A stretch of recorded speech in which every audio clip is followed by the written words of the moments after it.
پاکستان کے ضلع قصور کے اس نوجوان مجاہد کی کہانی جس نے اسرائیل کی سرحدوں کو ہلا کر رکھ دیا۔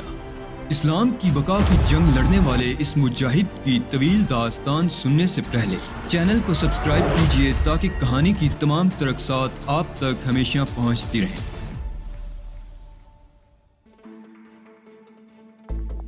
لنکاسٹر نے بھی اس لڑکی پر ہاتھ ڈالنے کا پروگرام بنایا تھا، مگر اب معلوم ہوا کہ اس دن سب کے منصوبوں کو ناکام بنانے والے تم تھے۔ ہاں گونی، میں تمہیں مختصراً سب کچھ بتا چکا ہوں۔ میں تمہارے بارے میں مزید تفصیل معلوم کرنے کا خواہاں ہوں۔ گونی نے کہا، میں ضرور بتا دوں گا، پہلے ہمارے اور تمہارے درمیان کوئی دوستانہ معاہدہ ہو جائے تو بہتر ہے۔ یقیناً میں خلوص دل سے تیار ہوں۔ بات یہ ہے پیڈرو کہ اینی پارکر در حقیقت سونے کی چڑیا ہے۔ بہت سے مقامی اور غیر ملکی اس کی طاق میں تھے۔ پھر جب یہ احمق ایڈونچر پسند لڑکی اپنی دانست میں نہایت خاموشی سے سیر و تفریح کے لیے نکلی تو تقریباً درجن بھر غنڈوں نے اس کو اغوا کر کے دولت سمیٹنے کے پروگرام بنائے۔ ممکن ہے روترے بھی ان میں شامل ہو۔ میں نے بھی اس میں ملوث ہونے کا فیصلہ کیا تھا۔ یہ ایک طرح سے لنکاسٹر کو چیلنج بھی ہے۔ ہمارے مخبر ایک دوسرے کی تمام خبریں رکھتے ہیں۔ مجھے معلوم تھا کہ لنکاسٹر بھی ابھی تک اندھیرے میں تیر مار رہا ہے اور اینی پارکر اس کے ہاتھ بھی نہیں لگی ہے۔ اتفاقاً فرانس سے میرے ایک دوست نے مجھے خبر دی کہ روترے آج کل لندن میں ہے اور آرگینو نامی جہاز پر موجود ہے۔ بس یوں سمجھو کہ ایک مہم سی امید کے سہارے میں نے اس جہاز پر جانے کا پروگرام بنایا تھا، لیکن خوشبختی وہاں میری منتظر تھی۔ وہاں مجھے دو چیزیں ملی، اینی پارکر اور تم جیسا شاندار دوست، اور سچی بات تو یہ ہے کہ تم میرے لیے اینی سے زیادہ قیمتی ہو۔ اینی کے ذریعے تو وقتی طور پر کچھ دولت ہاتھ آ جائے گی، مگر تمہاری دوستی دائمی ہے۔ مجھے اس بات کی بھی مسرت ہے کہ لنکاسٹر کے مقابلے میں مجھے کامیابی حاصل ہوئی۔ بعد میں جب یہ بات عام ہوگی تو لنکاسٹر کو شرمندگی اٹھانی پڑے گی۔ اس کی یہ شرمندگی بھی میرے لیے بہت قیمتی ہے پیڈرو۔ اس میں منافع ہی منافع ہے، اور اس اتنے بڑے منافع میں میں تمہیں تمہاری پسند کا حصہ دینے کے لیے تیار ہوں۔ تم جو بھی طے کرو گے مجھے منظور ہے۔ اگر یہ بات ہے گونی تو پھر تم سے سودے بازی بیکار ہے۔ پیڈرو بھی دوستوں کا دوست ہے، میں نے کہا۔ ملاؤ ہاتھ، گونی نے کہا، اور پھر ہم دونوں نے پرجوش انداز میں مصافحہ کیا۔ اس کے بعد گونی نے کہا، اب دوسرے پروگرام پر گفتگو ہو جائے۔ ضرور، میں نے کافی کی دوسری پیالی بناتے ہوئے کہا، یہ عمارت جیسا کہ تمہیں بتا چکا ہوں بالکل محفوظ ہے۔ اس طرف کسی کی توجہ نہیں ہوگی۔ میں خود بھی اس جگہ سے دور رہوں گا۔ یہاں 10 ملازم ہیں جو ہر وقت تمہارے احکامات کی تعمیل کریں گے۔ ابتدائی چند روز ہم لوگ نہایت خاموشی سے گزاریں گے اور ان سب کا تماشا دیکھیں گے۔ اس کے بعد یہ فیصلہ کریں گے کہ میکائل پارکر سے کیسے اور کہاں رابطہ قائم کیا جائے۔ مناسب پروگرام ہے۔ یہاں لندن میں تمہارے اور کیا مشاغل ہیں؟ گونی نے پوچھا۔ فی الحال کچھ نہیں۔ تو میرے دوست، تم چند روز یہاں گزارو۔ بس تمہارا کام یہ ہوگا کہ تم اس خوبصورت بلا کو قابو میں رکھو۔ یہاں کے ہنگامے ختم ہونے کے بعد ہم اس کے بارے میں بھی کوئی فیصلہ کر لیں گے۔ تمہیں اس میں دقت تو نہیں ہوگی؟ کوئی خاص نہیں، سوائے اس کے کہ مجھے اپنی شکل بدلنی پڑے گی۔ میں نے مسکراتے ہوئے کہا، کیا مطلب؟ گونی مکلارنس مجھے دلچسپ نگاہوں سے دیکھتا ہوا بولا، میں اس سے جس شکل میں ملا تھا وہ ذرا مختلف تھی۔ میں نے کہا، میک اپ میں تھے؟ ہاں یہی سمجھ لو، میں نے مختصراً وضاحت کی۔ ٹھیک ہے دوست، یہ تمہارا کام ہے کہ جس طرح چاہو اس پر قابو پاؤ۔ میں اس میں کوئی مداخلت نہیں کروں گا، لیکن آخری بات یہ کہوں گا کہ اگر تمہیں گونی مکلارنس سے کوئی تکلیف نہ پہنچے تو اسے بھی کوئی تکلیف پہنچانے کی کوشش مت کرنا۔ میں نے گونی مکلارنس کے ہاتھ پر اپنا ہاتھ رکھ دیا اور وہ گردن ہلانے لگا۔ میں ان الفاظ کے لیے شرمندہ ہوں، لیکن دل کی بات کہہ کر میں نے اپنے ذہن سے بہت بڑا بوجھ اتار دیا ہے۔ بے فکر ہو گونی مکلارنس، پیڈرو بھی گھٹیا لوگوں میں سے نہیں ہے، میں نے کہا۔ میں جانتا ہوں اور اسی لیے میں تم سے معذرت کر چکا ہوں۔ اب مجھے اجازت دو اور تم بھی آرام کرو۔ میرا خیال ہے رات کو اسے بند ہی رہنے دیا جائے، صبح کو تم اسے سنبھال لینا۔ ٹھیک ہے، میں نے جواب دیا اور گونی مکلارنس چلا گیا۔ ملازموں کو شاید اس نے ہدایت کر دی تھی۔ تھوڑی دیر بعد ایک درمیانی عمر کی عورت میرے پاس آئی۔ مسٹر، کیا آپ آرام کرنا چاہیں گے؟ یقیناً، میں نے گہری سانس لے کر کہا، اور عورت نے فرمانبرداری کے انداز میں سر جھکا دیا۔ کچھ دیر بعد میں ایک بیڈ روم میں پہنچ گیا جو بہت زیادہ آراستہ تھا۔ نیند واقعی شدت سے آ رہی تھی۔ ہاتھ کی تکلیف دور کرنے کے لیے میں فی الوقت کوئی بندوبست نہیں کر سکتا تھا، چنانچہ سونے کی کوشش کرنے لگا۔ خیالات نے میرے ذہن پر یلغار کی، لیکن میں نے قوت ارادی سے کام لے کر انہیں اپنے ذہن سے جھٹک دیا۔ اور آنکھیں بند کر لی. پھر مجھے نیند آ گئی. میں دوسرے دن بھی خوب دن چڑھے تک سوتا رہا. کسی نے بھی مجھے جگانے کی کوشش نہیں کی تھی. خود ہی آنکھ کھلی, دیکھا تو 9:30 بج رہے تھے. میں ہڑبڑا کر اٹھ بیٹھا. اور تو کوئی بات نہیں تھی, بس اینی پارکر کا خیال آ گیا تھا. کم نصیب لڑکی بھوکی پیاسی بند ہوگی. غسل سے فارغ ہو کر میں باہر نکل آیا. بیڈ روم کے دروازے سے چند گز کے فاصلے پر ایک شخص اسٹول پر بیٹھا ہوا تھا. مجھے دیکھ کر جلدی سے کھڑا ہو گیا اور ہاتھ میں پکڑا ہوا اخبار نیچے رکھ دیا. یس سر. کچھ نہیں. اس لڑکی کا کیا حال ہے؟ بند ہے جناب. ہم نے دروازہ کھولنے کی کوشش نہیں کی, حالانکہ وہ صبح سے کئی بار دروازہ پیٹ چکی ہے.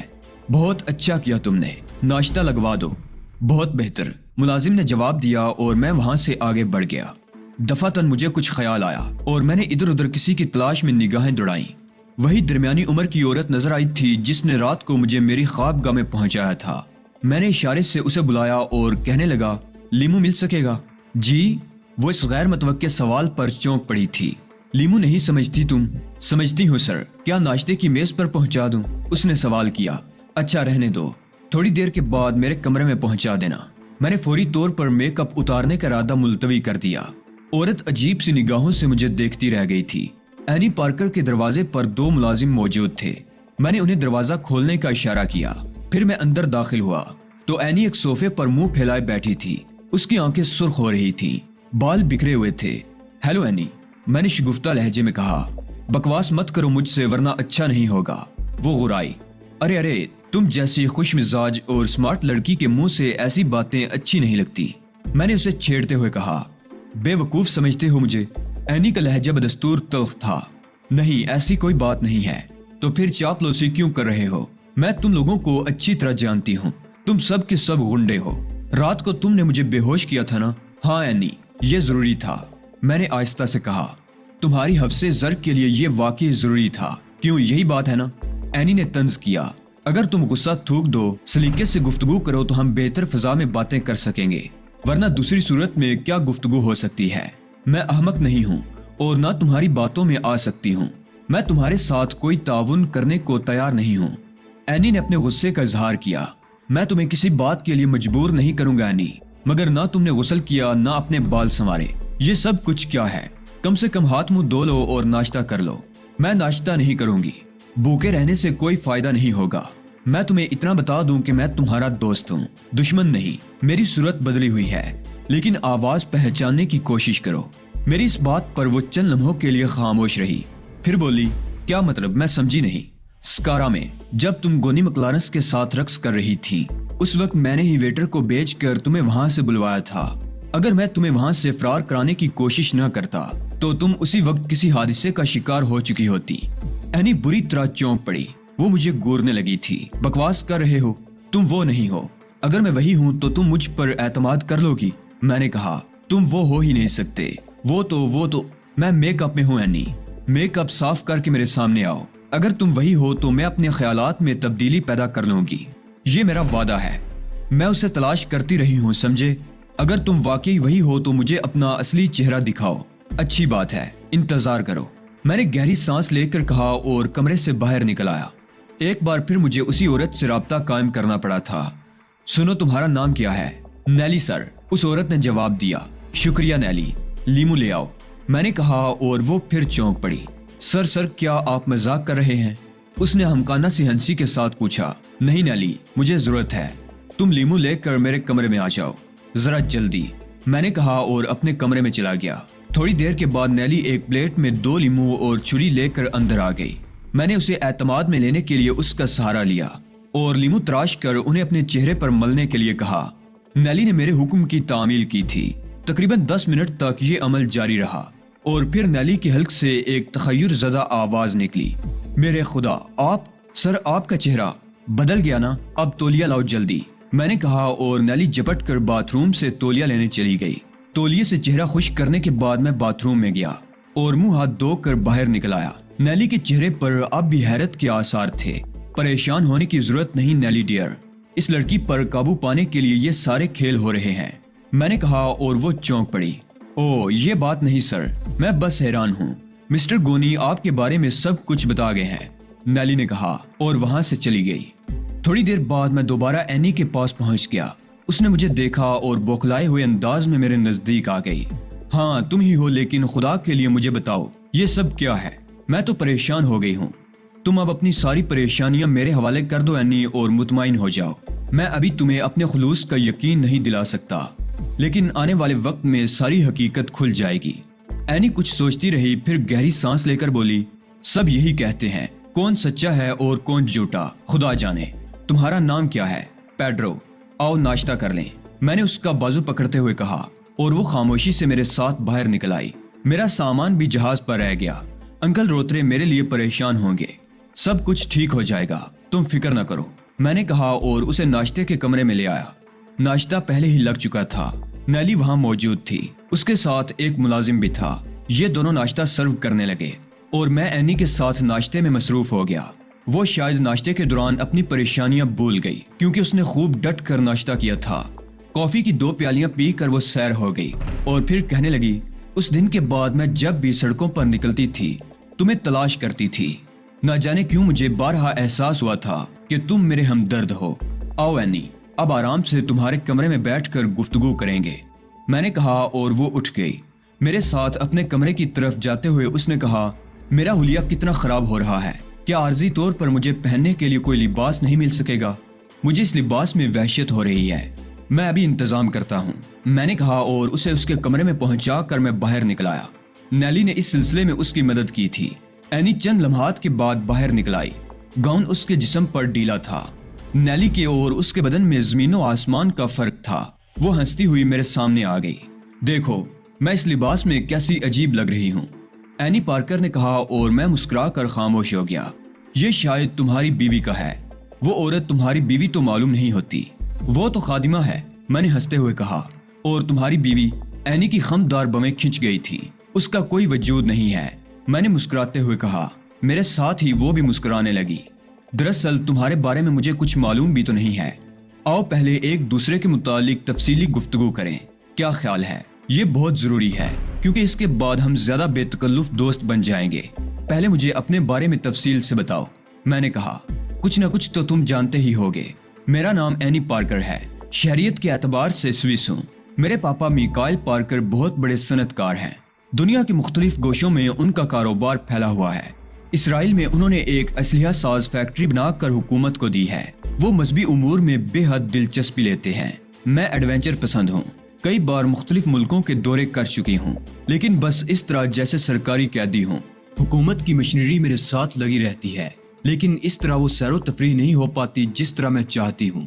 اس لیے میں اس بار نہایت خاموشی سے نکل آئی۔ میری سمتھ کا فرضی نام اختیار کر کے میں کئی ملکوں کا دورہ کر چکی ہوں، مگر نہ جانے کس نے مجھے پہچان لیا۔ میں یہاں لندن میں اپنی کمپنی کے صرف ایک فرد مسٹر مائیکل ڈینس سے ملی تھی، جنہیں میری یہاں آمد کا علم تھا۔ مسٹر مائیکل نے بھی میرا نام پوشیدہ رکھا، لیکن اب تو یوں لگتا ہے جیسے ہر شخص مجھے جانتا ہو۔ گونی مکلارنس نے تمہیں پارٹی کس حیثیت سے دی تھی؟ میں نے سوال کیا۔ وہ مسٹر مائیکل کا دوست تھا اور اسی حیثیت سے اس نے مجھے اپنے ہوٹل میں بلایا تھا۔ اس کے بعد تم کہاں چلی گئی یعنی؟ میں نے پوچھا۔ مجھے احساس ہو گیا تھا کہ میں شناخت کر لی گئی ہوں، اس لیے میں ایک گمنام سی جگہ روپوش ہو گئی۔ وہاں مسٹر روترے مجھ سے ملے اور انہوں نے مجھے صورتحال سے باخبر کیا۔ صورتحال کیا تھی؟ میں نے ایک اور سوال کیا۔ یہ کہ چند خطرناک لوگ میری شخصیت جان چکے ہیں اور مجھے اغوا کر کے میرے والد سے کچھ رقم وصول کرنا چاہتے ہیں۔ مسٹر روترے سے تمہاری پہلے سے واقفیت تھی؟ میں نے کہا نہیں، لیکن وہ میرے پاپا کے شناسا تھے۔ نہ صرف شناسا بلکہ وہ پاپا کے لیے کام بھی کرتے رہتے تھے۔ کیا کام؟ میں نے وضاحت طلب کی۔ کاموں کی نوعیت تو مجھے نہیں معلوم، لیکن انہوں نے مجھے پاپا کے چند خطوط دکھائے تھے جو اصلی تھے۔ میں پاپا کی مہر، ان کے دستخط اور ان کے لیٹر پیڈ کو اچھی طرح پہچانتی ہوں۔ اسی بنیاد پر تم نے مسٹر روترے پر اعتماد کر لیا تھا؟ میں نے پوچھا۔ ہاں، اعتماد نہ کرنے کی کوئی ظاہری وجہ نہیں تھی۔ مسٹر روترے مجھے اپنے ساتھ فورکس لے جانے والے تھے۔ اس کے بعد انہوں نے وعدہ کیا تھا کہ وہ مجھے سوئٹزرلینڈ پہنچا دیں گے۔ میں نے گہری سانس لی۔ بہرحال مادام اینی پارکر، شاید آپ کو یہ جان کر خوشی ہو کہ مسٹر ایڈمنڈ روترے فرانس کے سب سے خطرناک بدماش ہیں۔ انہوں نے اسی لیے آپ کو اپنی تحویل میں لے لیا تھا کہ وہ آپ کے پاپا سے آپ کے عوض ایک بڑی رقم وصول کر سکیں۔ نہیں، یہ ممکن نہیں ہے، اینی نے جذباتی انداز میں کہا۔ میں آپ کو دوبارہ اسی جہاز پر پہنچانے کو تیار ہوں، البتہ میں آپ کی نگرانی کرتا رہوں گا، اور جب آپ کو یقین آ جائے کہ میرا کہنا درست تھا تو آپ مجھ سے رابطہ قائم کر کے اپنی مدد کے لیے مجھے طلب کر سکتی ہیں۔ مگر وہ خطوط ممکن ہے وہ بالکل اصلی ہوں اور آپ کے پاپا کی روترے سے شناسائی بھی ہو، لیکن یہ معاملہ بالکل مختلف ہے۔ روترے آپ کے پاپا کو ہوا بھی نہ لگنے دیتا کہ آپ اس کے پاس ہیں، پھر وہ ایک گمنام انسان کی حیثیت سے آپ کے بارے میں ان سے سودے بازی کرتا۔ خدا کی پناہ، یہ میں کس جنجال میں پھنس گئی ہوں، اینی نے پریشان ہوتے ہوئے کہا۔ فی الحال آپ جنجال سے نکل آئی ہیں، لیکن اگر دوبارہ آپ آرگینو پر جانا چاہیں تو میری خدمات حاضر ہیں۔ اینی پارکر شدید فکر و پریشانی میں گردن ہلاتے ہوئے سوچتی رہی، پھر ایک دم بولی، گونی مکلارنس سے تمہارا کیا تعلق ہے؟ وہ بھی تمہارے ساتھ نظر آیا تھا۔ تمام باتیں اسی وقت پوچھ لو گی یعنی؟ میں نے مسکرا کر پوچھا۔ برائے کرم مجھے اپنے بارے میں مطمئن کر دو، تم خود کیا ہو اور میرے لیے یہ سب کچھ کیوں کر رہے ہو؟ کیا تم ان لوگوں کو فریب دے کر خود یہ سب کچھ حاصل کرنا چاہتے ہو؟ جو کچھ میں کہوں گا اس پر یقین کر لو گی یعنی؟ میں نے اپنائیت کے لہجے میں کہا۔ کوشش کروں گی پیڈرو، میں جن حالات کا شکار ہو گئی ہوں تم خود بھی ان کے بارے میں اندازہ لگا سکتے ہو کہ وہ کتنے پریشان کن ہیں۔ نہ جانے پاپا کو میری پریشانیوں کا علم ہوا یا نہیں، اور اگر ہوا ہے تو وہ اس سلسلے میں کیا کر رہے ہیں۔ میں بڑی عجیب سی کشمکش میں پھنس گئی ہوں، فیصلہ نہیں کر پا رہی کہ کیا کروں۔ خود کو بالکل تنہا محسوس کر رہی ہوں۔ ان حالات میں میری ہر تشویش بجا ہے، ہاں اس میں کوئی شک نہیں۔ برصورت یوں سمجھ لو کہ میں کچھ دن قبل تم سے روشناس ہوا۔ میں تمہیں اچھی طرح جانتا بھی نہیں تھا کہ تم اتنے بڑے باپ کی بیٹی ہو، بس تمہاری اپنی ذات نے مجھے مسحور کر دیا تھا۔ میں تمہیں دیکھتا رہا، تمہارا تعاقب کرتا رہا، اور جب مجھے ان حالات کا علم ہوا تو میں نے اپنا فرض سمجھا کہ تمہاری حفاظت کروں۔ تم جس مکان میں روترے کے پاس جانے سے پہلے موجود تھی میں نے اس کا بھی پتہ لگا لیا، پھر وہاں پہنچا، وہاں سے تمہاری خوشبو سونگتا ہوا بالآخر ایڈمنڈ روترے کے جہاز پر پہنچ گیا۔ مجھے تمہاری دولت، تمہاری حیثیت سے کوئی دلچسپی نہیں ہے اینی، میں صرف تمہاری ذات سے دلچسپی رکھتا ہوں۔ اور اب جب کہ مجھے یہ معلوم ہو گیا ہے کہ تم اتنے دولت مند باپ کی بیٹی ہو کہ لوگ تمہارے ذریعے امیر بننے کے خواب دیکھ رہے ہیں، تو میں نے یہ خیال بھی اپنے ذہن سے نکال دیا تھا کہ میں تم سے اپنی دلی کیفیات کا اظہار کروں۔ تم اگر یہ نہ کہتی کہ تم خود مطمئن ہونا چاہتی ہو تو شاید یہ بات میں تمہیں کبھی نہ بتاتا۔ اینی پارکر عجیب سی نگاہوں سے مجھے دیکھ رہی تھی، پھر اس نے گردن جھکا لی اور مدھم لہجے میں بولی، تو پیڈرو تم صرف میری ذات کے لیے اتنی جدوجہد کر رہے تھے؟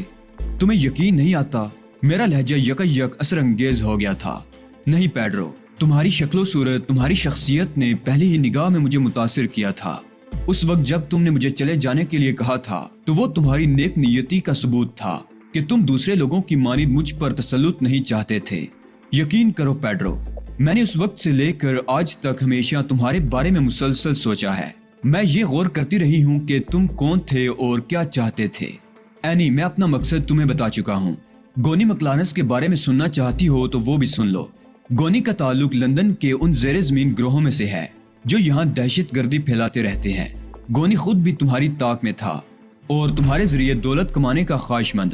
وہ ایڈمنڈ روترے کے جہاز پر تمہاری تلاش میں چلا گیا تھا، لیکن وہاں میں نے اسے قابو میں کر لیا اور وہ اس بات پر مجبور ہو گیا کہ وہ میرے حق میں دستبردار ہو جائے۔ میں نے اس پر یہی ظاہر کیا ہے کہ میں بھی انہی لوگوں میں شامل ہوں جو اینی پارکر کو اغوا کر کے اس کے ذریعے دولت کمانا چاہتے ہیں۔ تب گونی نے میرے ساتھ مشترکہ طور پر کام کرنے کی پیشکش کر دی۔ یہاں انگلستان میں چونکہ میرے وسائل بالکل نہیں ہیں اور یوں بھی میں ایک عام سا آدمی ہوں، صرف تمہاری ذات کے تحفظ کے لیے میں نے یہ خطرات مول لیے تھے۔ نتیجتاً میں نے فوری طور پر گونی کو بے وقوف بنانے کا فیصلہ کر لیا اور میں نے اس سے یہ وعدہ کر لیا کہ اینی کے ذریعے جو دولت حاصل ہوگی اس کا ایک بڑا حصہ دار گونی مکلارنس بھی ہوگا۔ لیکن میرے دل میں یہی ہے اینی کہ گونی کی مدد سے میں تمہیں یہاں سے لے جاؤں اور بالآخر تمہیں تمہارے والد کے پاس پہنچا دوں۔ اب تم گونی کے اور میرے تعلقات کے بارے میں سمجھ گئی ہوگی۔ اینی کے چہرے پر تغیرات نمایاں تھے، پھر وہ بڑے جذباتی لہجے میں کہنے لگی، او پیڈرو ڈیئر، میں تمہاری بے حد شکر گزار ہوں۔ میں تمہاری اس محبت کو قبول کرتی ہوں۔ میں نے دل ہی دل میں خدا سے توبہ کی کہ اس یہودی لڑکی کو شدید مجبوری کی حالت میں برداشت کر رہا ہوں،